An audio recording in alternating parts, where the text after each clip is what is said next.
Welcome to Limitless, the Blind Beginnings podcast where we discuss tips, tricks, and current topics related to all things in the blind and partially sighted community.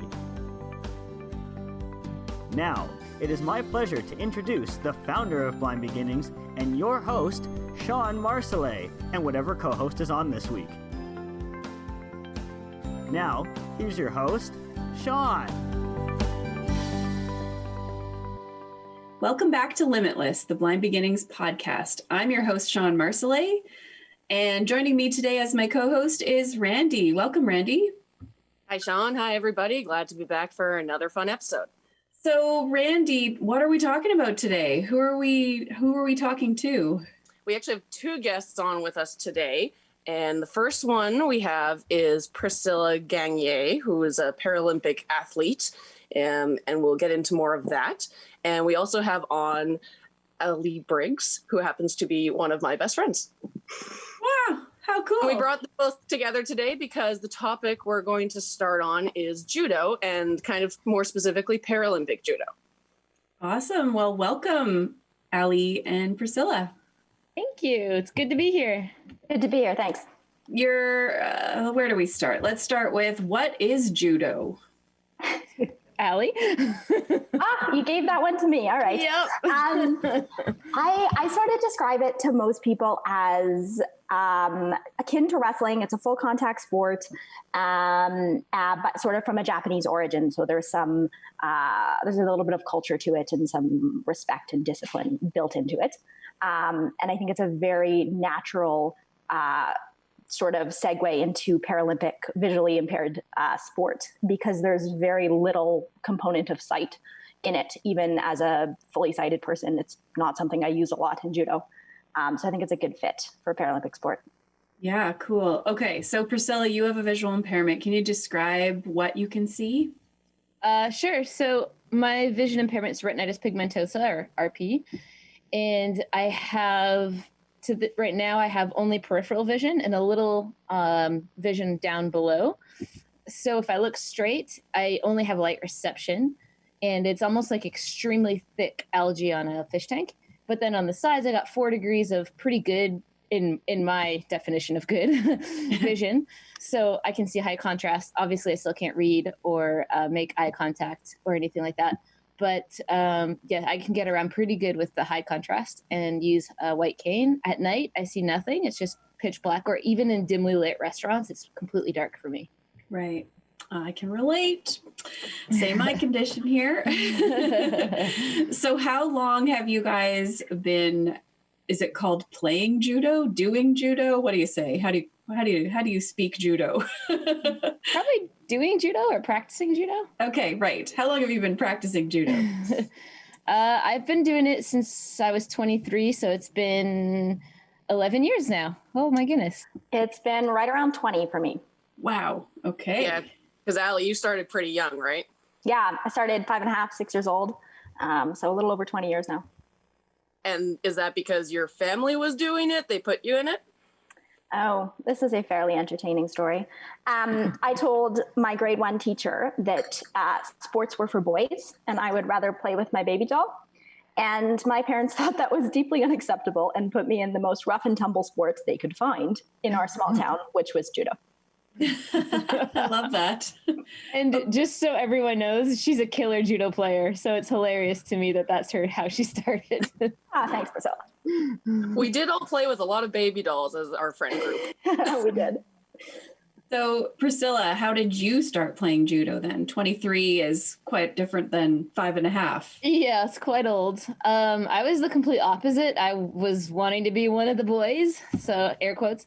So whatever my brother did, I would do. So I was always doing something rough and tumbly, like at home tag team wrestling, doing whatever, football, hockey. In high school, I finally got to join an organized wrestling team, which was for the visually impaired, but we only competed against able-bodied. They didn't have enough of us to have our own, quote, league. So then graduated from high school, graduated from college, started doing goalball, which was fun, but I really missed the aggression and the adrenaline and everything that you get from an impact sport. So I started judo at 23. I have a question for Priscilla. So you mentioned your vision and that you obviously started judo later on as an activity in life. Has there been any, have you had a substantial vision change at any point, or has it stayed relatively the same through your life? It's definitely changed. So it's kind of wobbled a lot. So I started out fully legally blind, still able to read with the help of glasses and everything, like really thick glasses, able to read a couple numbers in the phone book. That was my eye exercise every day, was to try to read a phone number in the phone book. I could kind of read the chalkboard if I was sitting in the front row, and if it was a black chalkboard, not a green.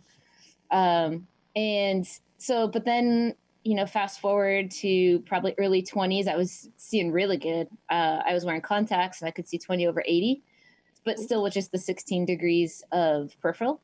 And then probably around 24, 25, it very slowly, I was out of school, so I didn't really notice it at first, went from that to the algae getting thicker and thicker and thicker to the point where I couldn't even see a person standing in front of me.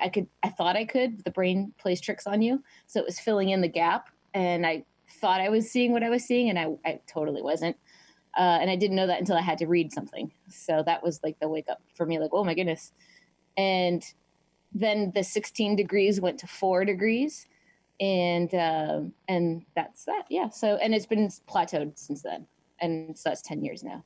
So how did you guys, because Ali's from a small town in British Columbia, same one Randi's from, coincidentally, and Priscilla's from Ontario. So how the heck did you guys get together? I was training in Montreal for a year, which is our national training center. So both the Paralympic and the Olympic team train there. And it was just very organically at a practice. I had no idea who Priscilla was. We're approximately the same size, which is relevant in judo to have somebody that's approximately your same weight division. And I just saw she needed a partner. And so we worked together on some sort of technique, couldn't even tell you what. And I think her coach liked the way we worked together. And so we paired up a little more often. So maybe you can explain what does training in judo look like? So you need a partner, obviously. Yeah. How are you going to practice all your moves? But what's an average training session like? Well, you start out, pre-COVID, you start out, everyone lines up, and at the training center, there's anywhere between 50 and, I don't know, during a training camp, probably close to 200 people at any given time. And so everybody lines up, you do the bout, and then you start running around the mats for warm-ups. So you're running in a ginormous circle, and you follow the leader, whoever's warming it up, and then you go into drills. So you need a partner where you're doing static movement on your partner or moving drills, but you can't do them alone. So all of those drills are designed to just warm your body up and activate your muscles. And then after the drills, we go into what we call randori, which is where you're fighting basically mock fights. So you're fighting for about anywhere between 4 and 5 minutes, depending on how long they want you to fight for that night. And then you switch you get about 2 minutes off, and then you switch again, and you just do that for the rest of the night.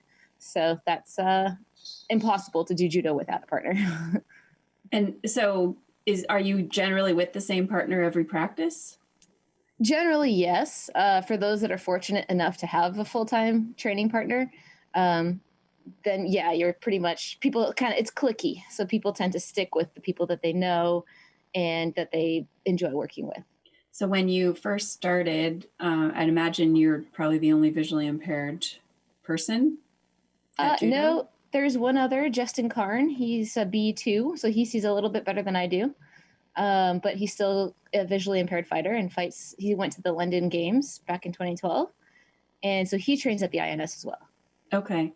But when you show up for practice, like, were you scared the first time? Like, I don't have a partner. I don't really know how this is going to go. Like, what's that like? Scared isn't the word. More frustrated, because I knew what I was getting into when I moved to Montreal. And actually, when I met Ali, I wasn't living here yet, I don't think. Was I? No. Because I feel like not yet. Not yet, yeah. The first time, anyway. Right, yeah. So anyway, because you had moved back, but anyways, fast forward. So I would show up to practice, and it was everything psychologically. It was everything I could do to just get out of the house, because I'd have my judo gi packed. I'd even in the winter have my winter gear on and ready to go, put my hand on the door handle. And it was like this mental battle of, do I really want to face this tonight? Am I up for it? And it wasn't the physical part. It was standing on the side, begging people to train, walking up to a group of people and they all scatter because they know I'm going to ask. And then end up having to do the warm-ups on the bike, the stationary bike.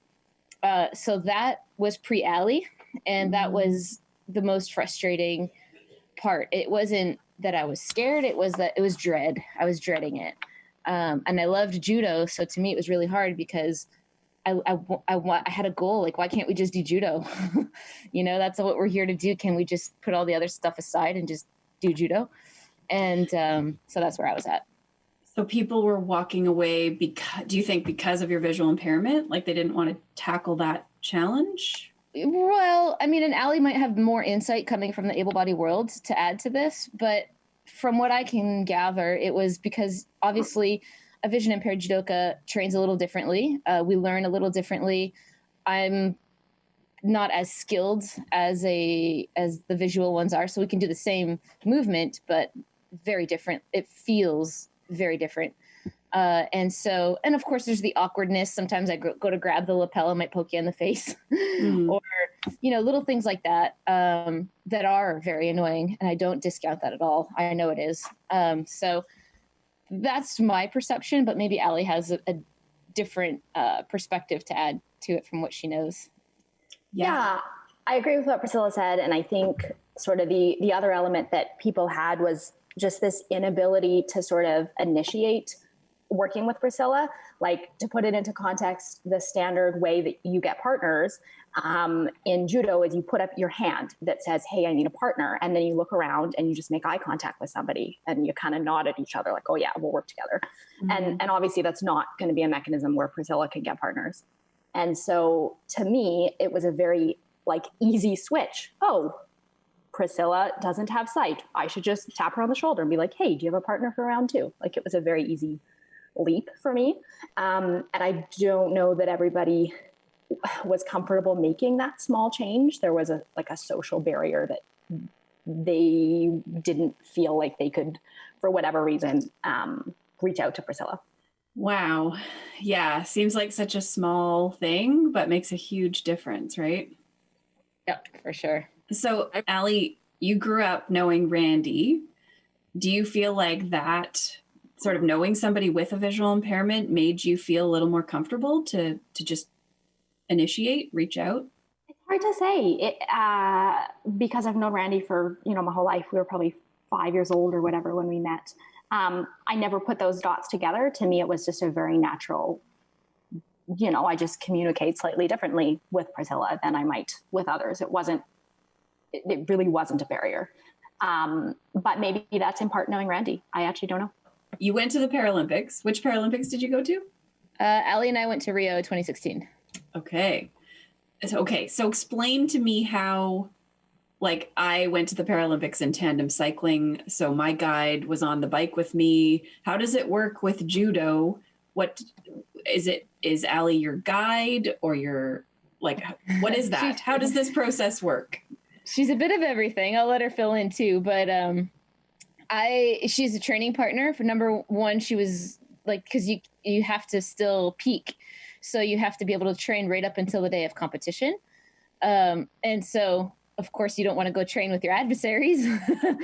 So she came as my training partner, as my guide as well. So she obviously goes in to verify things like when we do the weigh-ins. I can't see the scale or see what they're writing down when other people. So she kind of oversees it, makes sure that what gets written down is legitimate and that kind of thing. And helps me to make weight, helps me with food, so during competition, we had to go, eat before the last fight. And so we had to select specific food that would be beneficial to that, time release, energy, and all that kind of thing. So she was given that responsibility by our coach, Andre. She's a friend. She was a confidant. She was mental encouragement and motivation. But the role that she came as, I believe, was on paper anyways, was assistant and training partner or sparring partner. So if you were going to in able-bodied Olympic judo, would you bring your training partner? I think typically they'll bring a handful of training partners because they bring closer to a full team. Like our team for the Paralympics in 2016 was Priscilla, who fought in the 52 kilogram division. And the other athlete, I believe he was minus 100. And so those are just not compatible training partners. And so each brought their own training partner. Okay. Whether often with the able-bodied team, if you have a 52 player and a 57 player, it's not unreasonable that they train together. So they bring a couple of training partners, but not like one for each athlete. And so at the Paralympics, do you get all the clothing and all the swag, and you get to stay in the village and do all the things? So interestingly enough, this was the first one. Rio was the very first Paralympics. This is what I'm told, because it was my first Paralympics in history, that we got all the same clothes, all the same everything as the able-bodied. Before, we might get a couple of t-shirts or something, and that was it. But this was like the first one where we got full kits. Cool. Awesome. But Ali got it all too. She's I got a lot of swag. Part of the team. Yeah.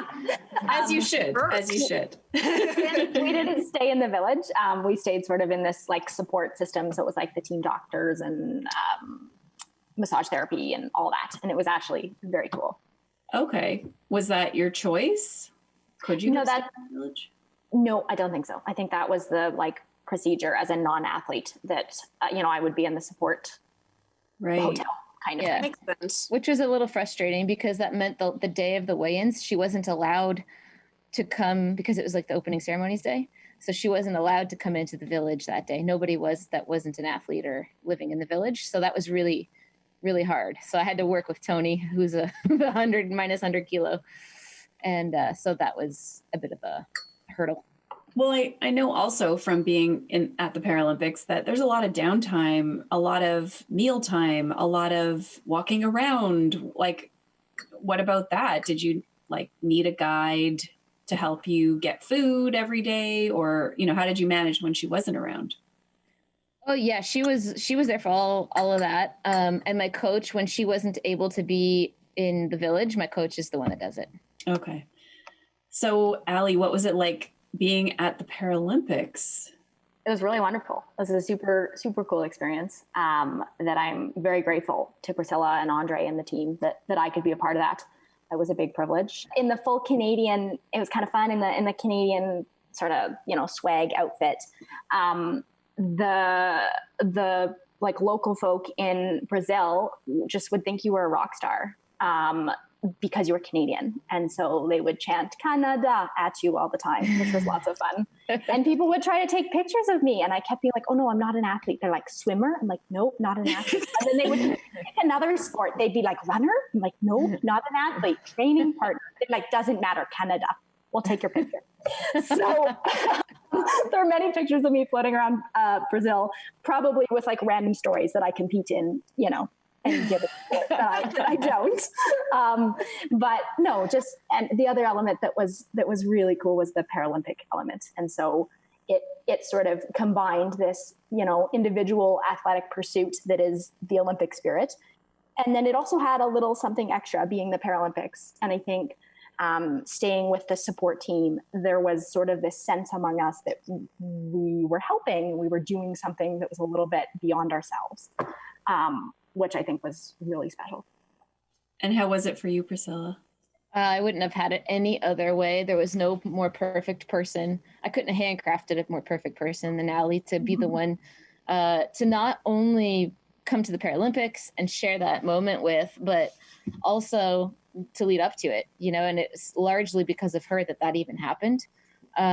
Because if I can't train, I can't compete well, and so it's neat, kind of nostalgic that the person who has taken so many break falls for you, the person who is, busting their butt in medical school or like studying for the MCAT. And then when they're not studying for the MCAT, they're training with you, and that's their entire life. And for that person to then be able to see the fruit of it and be at the games and see the hype of it too, I think that's super unique, and it's special as a bond between friends. It's special as a bond between athletes. But for me, it was just, I only wish I could have medaled to give the ultimate gift to Ali of look what your time has done. That was the biggest disappointment for me, was losing the bronze medal. And I know she would disagree and everybody would say no. I would. But that's how I felt. I felt like, man, I want the bronze medal for me, but I can deal with my disappointment, whatever, I can try again.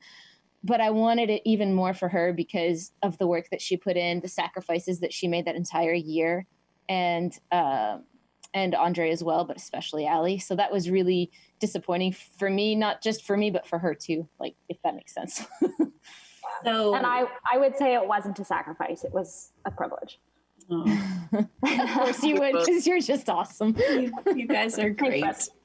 You're bringing it back for me. I definitely still and will always love my pilot that came with me to the Paralympics. So I totally understand the bond and just the gratitude and all of that. That's so great. So did you finish fourth then? So there's no fourth place in judo. There's first, second, third, and so there's 2/3, 2/5, and 2/7. And I came in fifth. Okay. Because of the way that the medal matches and the pools work up. There's just no fourth or sixth place. Okay. And that's still amazing in the world. Hello. It's amazing. No, it's a small community. It was a small world. The biggest accomplishment I ever made was after that, because it was, and I wish Ali was there. She was the only element missing, but it was the World Championships where I finally secured a medal against some of the really difficult. I beat the girl who beat me for the bronze. That was like the ultimate cherry on the cake. And I didn't just beat her. I think I choked. No, that was in Tashkent. I think I got a pont. I can't remember now. But anyways, I just beat her. That's all I remember. That's sweet. But it was that girl. So the only thing that would have been sweeter would be to have Ali there with me. In translation, epon is like the sort of the ultimate way to win, the perfectly executed technique in judo. It's actually really funny as you guys are, talking and using the terms as they fall in naturally. I actually still remember some of them because obviously growing up, Ali was doing judo all the time. Several of our other friends also ended up joining over the years for varying lengths of time. So I've been to a few practices even. I was never, because of the nature of judo, there's a lot of sweeping and throwing and hitting the ground.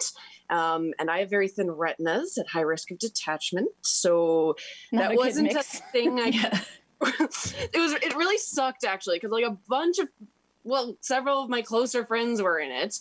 I was like, that's cool, but I literally can't.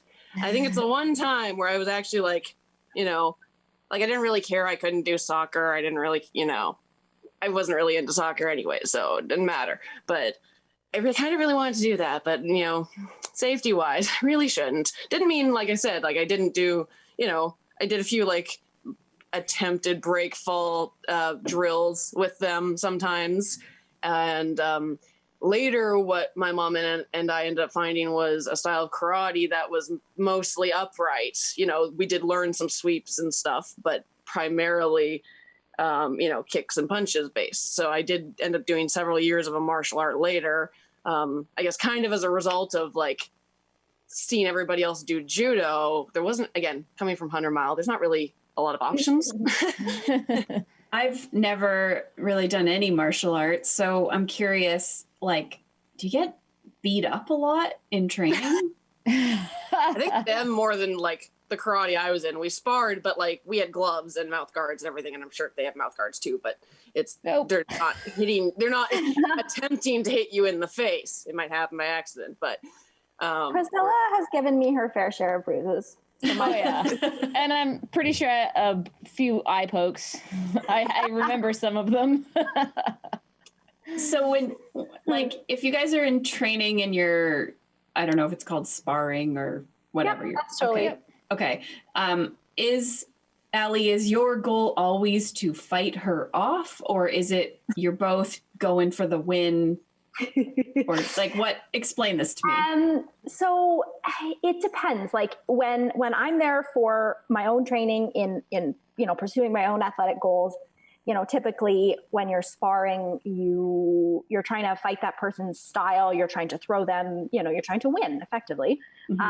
With the caveat that in practice, if somebody does a nice fall, or does a nice technique, you just take the fall in part to preserve your body. You don't want to be spinning out of everything in practice. But with Priscilla, there was a tiny bit of a different element to it because my role was more as her training partner than it was necessarily about my judo. So there were days when it was totally about my judo and I just ignored what Priscilla was feeling and just fought her for sure. There was that. Which made me stronger. But as we led up, especially to the Olympics, when it switched from being us sort of co-training partners to it being my role to develop Priscilla, then you sense how she's doing that day and, okay, maybe I'm going to fight a little lighter today, or no, I'm going to 100% throw her as hard as I can. Or whatever the case may be. But we were reasonably well matched. So we've had lots of good brawls. Oh yeah. What are your personal judo goals, Ali? I'd say I'm retired now. Okay. So that would have been about 2018 would have been the last year I competed. As I sort of transitioned into medical school, I just stepped back from competitive judo and I'm now strictly recreational. If it worked in my life, I would come back in a heartbeat and be Priscilla's training partner. But I don't know if that's in the cards. But at the time I was never at the level Priscilla is in terms of, I wasn't a viable, Olympic candidate, but I competed internationally for Canada and got some kind of minor results and then medaled in Canada a number of times.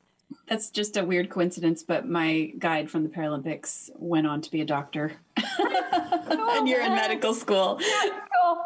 It surprises me absolutely not at all that out of our friends, guess who's going to become the doctor? Yeah, the empathy, the compassion, the wisdom, the smarts, the intelligence. I mean, it's all wrapped up in Ali. The beauty, I'm blushing. Okay, so I think I know the answer to this, but how is Paralympic judo different than regular judo? Ali could answer this one better because I don't have experience in the regular world. Okay. Sure. So, I mean, to me, the only difference is sort of the start of the fight. So in able-bodied judo, there's a whole element. You start about, to be honest, I don't know. I want to say 2 meters apart approximately. They say the word and you start. And so you kind of circle each other and then there's a series of gripping. And that component sight is important too. You need to know where their hands are going and, you're aiming. Versus in Paralympic judo, you start with a standardized equal grip. And then from there, the judo is relatively similar. There's nuances in terms of maybe there's less footwork because, you don't see the feet quite the same way. But when I fought Priscilla, I was never really adjusting my judo. It was the same, with the exception of if we lost grip, you would stop until you had a grip again. You don't jump her from behind. That's not cool. But I think that's just common sense. And then I think the big difference came in just in how you learn it, because judo is taught very visually. It's like they'll say things like, okay, put your arm here and pull like this, which is not terribly helpful if you don't have the visual cues. And so the only difference for me was they would show a technique and then Priscilla and I would go off to our corner to practice it and I would just do it on her. Yeah. Feel it and sort of translate it a little bit more in sort of tactile, that's the word I'm looking for, terms, as opposed to visual things. Mm-hmm. Did you ever try doing judo with a blindfold on or with your eyes closed? Yeah, we actually did this growing up, not infrequently, as a way to teach kids to feel judo. Judo is a very timing, instinct sport. And so we used to blindfold one kid. And then the other person's job was to kind of look out for them, make sure that you don't throw somebody into a wall or into somebody. And so this is something we did not as a nod to visual impairment or to the Paralympics. I don't even know that I knew that that was a thing at 7 or 8 when we were doing this. It was just a way to develop good judo and have, and sort of a fun activity for kids. And so it was really it was no leap for me to imagine judo without sight. And interestingly, to add to that, the people that come from out west seem to be the most empathetic and kind, easy to work with people in judo that I experienced that come to Montreal. Shout out to the West Coast. Thank you. We love your culture. Whatever it is, I like it. So Priscilla, are you still competing? Yes, I'm still competing. My next competition's scheduled for February. Keyword scheduled. So we'll see what happens with that. There's been some that have already been canceled that were supposed to be in January. And so we'll see. Then we'll have one in Great Britain and one in Azerbaijan in the spring. But again, everything is up in the air. And Tokyo is going to be for us. I'll fight on August 27th, I think it is. Wow. And what does training look like right now with COVID? That must be really challenging. We're training in bubbles. So there's if you can picture like 4 surfaces of the tatami, so an extremely large mat area. Picture an entire gymnasium with nothing but mats on the floor. That gets divided into 5.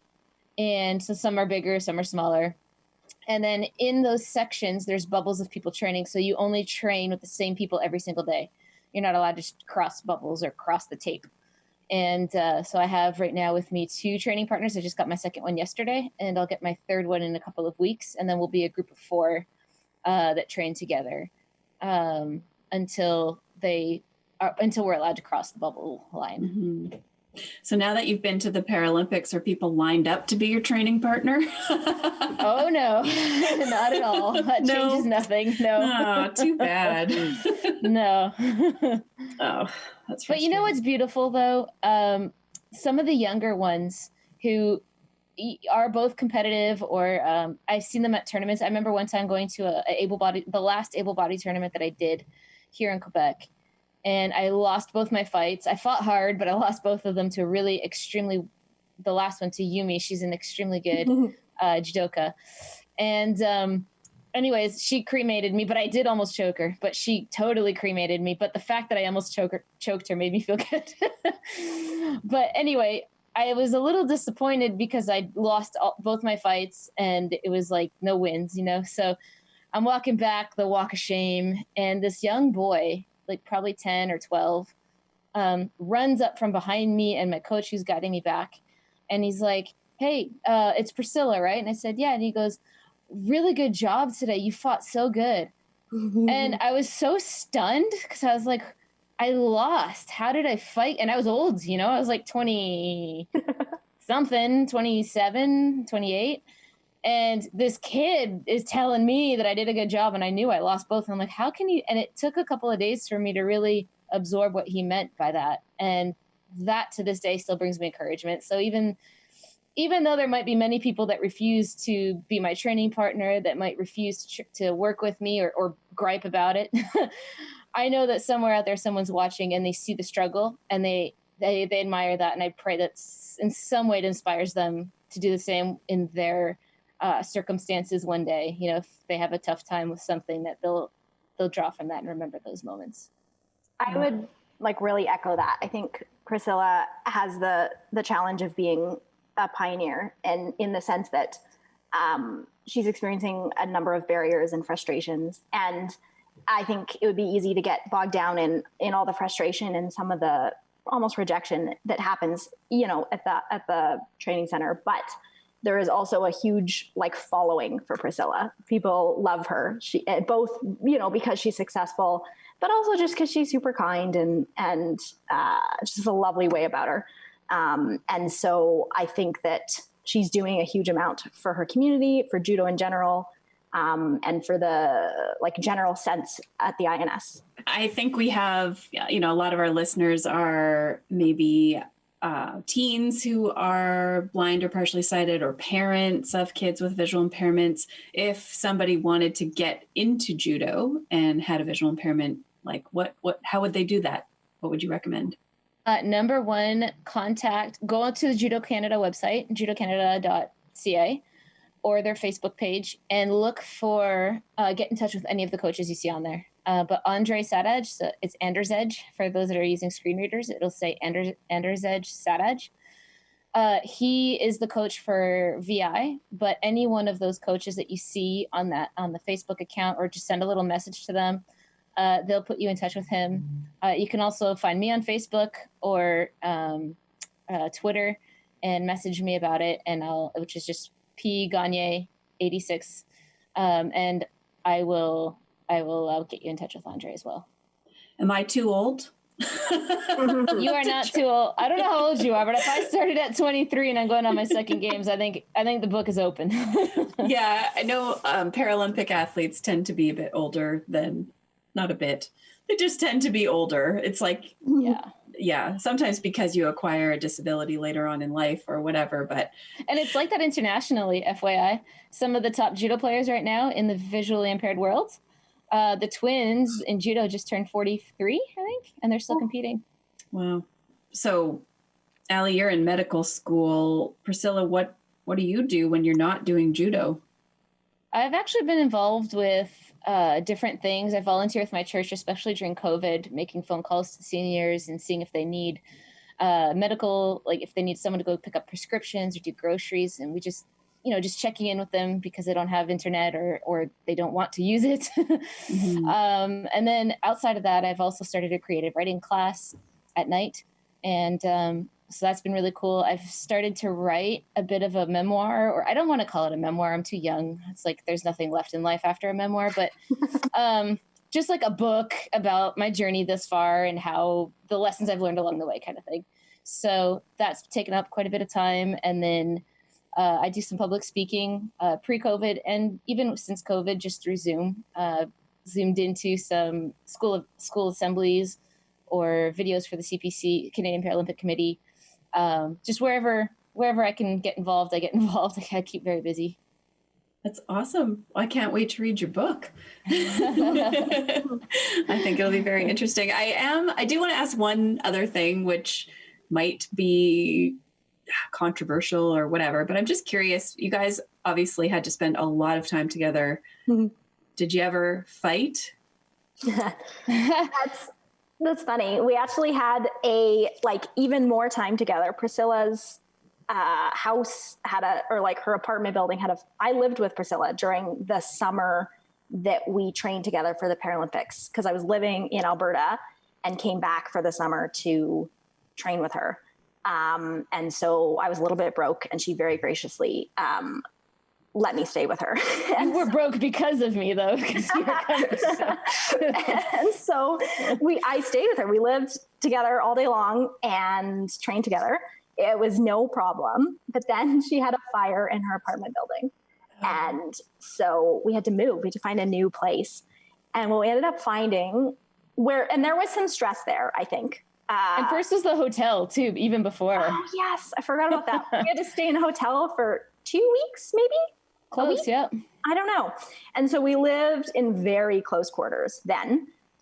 And we never fought, but we did have some quiet moments where we would just not talk to each other. Yeah. Which I think is normal. Like, that's totally normal. No, I'd say overall we got along really well, despite we lived in this little apartment that we subletted for a month. It was one giant room. So you never got away from each other. Yeah, there's invisible walls. Mm-hmm. So it was an adventure, but overall lovely. And Priscilla would bring me coffee when I was studying. I would leave my coffee mug accidentally in the microwave. And so she adapted to me, which is not the way it's supposed to be. I would leave my coffee mug in the microwave, and she would learn to sweep the microwave to remove Ali's inevitably forgotten coffee mug, and then heat it up and bring it to me. So I have nothing to complain about. She was a total gem to live with. No, and she had extra stress. I I just had the stress of finding an apartment and the games and training. That's all I had to do. Just the Paralympics, no big deal. Yeah. But Miss Ali over here was studying for her MCAT. So, and deadlines and essays and like things that she academically needed to get done, which are hard enough to do in the best of circumstances. So imagine, and we had a really cool system. During the day when it was light, she would study, but she'd also help with the house because we had to pack it all up and leave. And then I couldn't see anyway. So at night, there's no electricity, right? So at night she would study and I would do the house stuff. So I feel like we worked really, really well in spite of it all, but she definitely had the bigger stress with the whole MCAT situation. I would disagree with the having the more stress. I feel like being a Paralympic athlete is a pretty big deal, but we worked well together. I agree with that. One challenge I had with my guide was like when we were at home, I knew where everything was. I was very independent, but then when we would travel to another country, we're staying in an unfamiliar area. I all of a sudden needed a lot more assistance than normal. And that was definitely a shock to my guide the first time we traveled. Did you guys ever like experience that kind of like, for me, I didn't like that I needed so much help. And I think my guide also was kind of like, wow, you need a lot of help. And I think we both felt a bit awkward about it and didn't really know how to articulate it at the time. And it caused a bit of friction on that first trip until we sort of figured that out. Did you guys have anything like that? I don't think so. I mean, I know that you helped me get my food a lot, but even like we did grocery shopping. So I feel like, but you can speak for you. The only moment I think some of the friction after the fire for me was that adjusting. You went from your apartment where you knew everything day to day, you were 100% independent, to we had to find a new place to live. We had to we figured out like sticky tacks on the stove so that you knew what button was what. And I about that. Yep. So there was an adjustment period there for about a month after the fire where I think you needed a little more help. And finding a new grocery store too. Yeah, we were living on top of each other practically. Yeah. So there's a little bit of how much of, I want to help and I want to give you your independence. And, so there was two people living together, stress. And then there was also you needing a little more help. And I was trying to be sensitive about it, giving the help, but also letting you figure that on your own. Yeah. So I feel like not so much the first time we traveled together. I think it was more that finding a new apartment after the fire that for me there was a little bit of tension there. Yeah, I agree. I think that's the only time we ever felt tension was exactly that window of time. Yeah. It is a fine line. I feel like for people who are sighted, who are close to us, that want to be helpful, but not too helpful, but don't want to ignore the fact that you're struggling right now, but also don't want to take away your independence, right? It's really tricky for people. I wouldn't necessarily want to be on that side of the situation. And you learn, I've learned to this day, and I learned this lesson very young when I was still a kid in elementary school, but some people are in your life and you want them as a friend. So you don't ask them for help for things. You'd rather suffer and keep them as a friend than burn them out. Yes. And I felt like that from grade 8 right to this day. I still choose, who am I going to ask what of? And you kind of get a sense of, okay, they're about to be burnt out, so I better switch this up. But Ali, no matter how many times I would feel like, oh, I really shouldn't, she just never once made me feel like I was burning her out with that. And she was so open. We had such an open and honest dialogue, I think, too, that I never really worried about it. She would offer it, and she probably got annoyed with me. Are you sure? But she's a person. She's probably, I'm just thinking on the spot right now, but I think she's one of the very few people, maybe one of 2 or 3 people in my entire 35 years of life almost, that I can feel fully comfortable and confident that I'm not going to burn her out and she's not going to run away. And if she's tired, she'll just tell me, do it on your own right now, and it's okay. And I'm fine with it. And so I think I really respect that about her. She's nailed that. Thanks, Priscilla. Yeah. And I think I never will get tired, but just because our it has to do with, how much I get back in our relationship and what our friendship is worth. I'm willing to put in a huge amount because I get a huge amount back. And so it's never been an effort or a tally or anything like that. And you never made it feel that way, so. Oh man, you guys, you're like, which is so beautiful. Oh no, Tissue. my heart is full. I do feel a little like tearing up right now. I wish I totally understand what you're saying, Priscilla. I definitely have felt that. I still do. I think I hear you. I pick and choose what I ask of who, and you do kind of get a sense of like, oh, you're huffing a little bit when you answer me. I feel like I should probably not ask you again, right? And yeah, it can be exhausting actually, kind of always keeping track of all of that. So it's nice when you do find somebody where you don't feel that. That's so great. Well, thank you guys. I have learned so much. I didn't know anything about judo, so I had a lot to learn, but I really appreciate you joining us today and sharing about your relationship and your sport and everything. Thank you so much. It's been awesome. Thanks for having us. I really enjoyed this. Yeah, well, you might have to come back when you finish your book and talk all about that. God only knows when that's going to be. That's okay. And thank you, Randi, for bringing this idea forward and bringing. I did know Priscilla before, but it was awesome to meet Ali. So thanks, Randi. No problem. I'm really glad everyone can make it. I'm really glad I spend a little time chatting with my friend. Yeah. Awesome. Thanks so much for having us. You've been listening to Limitless, the Blind Beginnings podcast. I'm your host, Shawn Marcellet. If you have a question or comment or something you want to share with us, send us an email at limitless@blindbeginnings.ca. And please join us again next time.